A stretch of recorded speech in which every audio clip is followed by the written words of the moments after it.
Elizabeth Ann Broderick, Broderick. Betty Broderick's death has brought one of America's most discussed true crime cases back into public view. But the newest update is not only about the case that made her infamous. It is about what her son says happened in her final weeks, what prison officials have confirmed, and what still has not been officially ruled.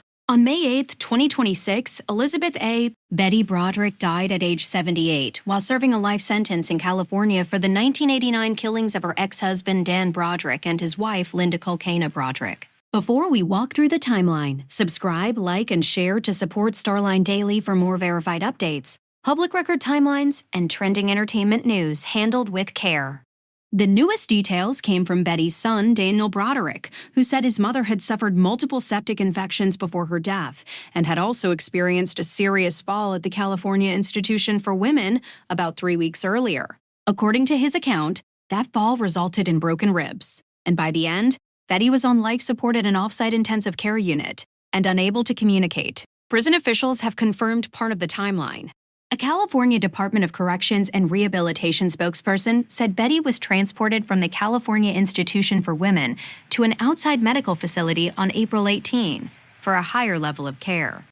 Officials also said she was pronounced dead on May 8 at 3:40 a.m. local time, and that a medical doctor initially determined the cause as natural. The San Bernardino County Coroner is expected to make the official ruling later. That distinction matters. Daniel Broderick's account adds family-reported details about infections, a fall, and life support. The official record, as publicly available now, confirms the transfer, the time of death, and the initial medical assessment, but not every detail of his account has been independently confirmed by authorities.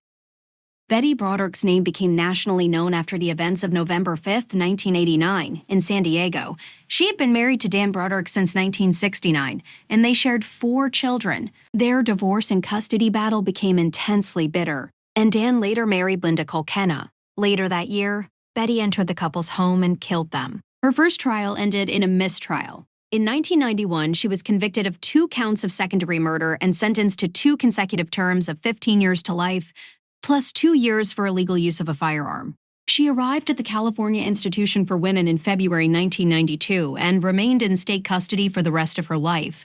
The case remained public for decades because it was never seen by the public in only one way. Prosecutors and courts treated the killings as murder.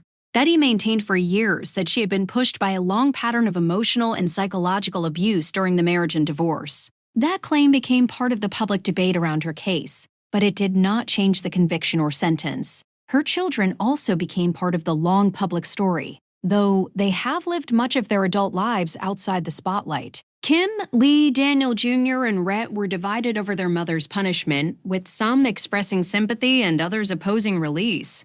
Their split views became part of why the case continued to attract national attention long after the trials ended. Betty was denied parole multiple times, including in 2010 and 2017. Before her death, she was not scheduled to be eligible again until 2032, when she would have been 84 years old. The latest update now closes one part of the story while leaving a narrow factual question open. Betty Broderick has died, and prison officials have confirmed an outside medical transfer and an initial finding of natural causes. What remains pending is the official coroner's ruling, along with any further public confirmation of the medical details described by her son. For now, the clearest public status is this: Betty Broderick died in custody on May 8, 2026, at age 78. Her son has shared additional details about her final condition, but the final official cause of death is still expected from the San Bernardino County Coroner. Thank you for watching and for supporting Starline Daily. We'll continue following the public record and only report what has been confirmed.